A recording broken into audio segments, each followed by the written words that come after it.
In this video, I will show you the exact steps needed to generate an encrypted private security key for your webhooks within the Typeform platform.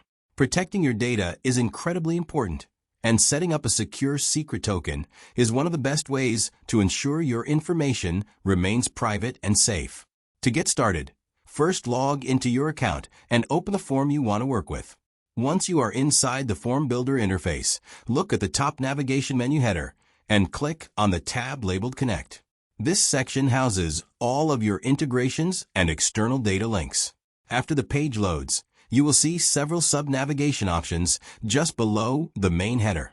Go ahead and select Webhooks from this list to view your active connections.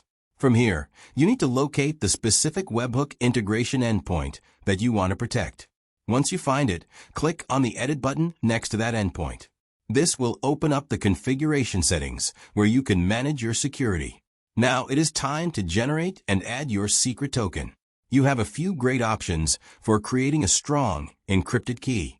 You can use a trusted password manager to generate a random string of characters.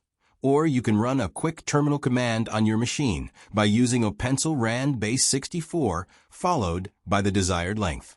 Simply copy that secure string, paste it into the secret field in Typeform, and save your changes. Now your webhook communications are fully encrypted and secure from unauthorized access.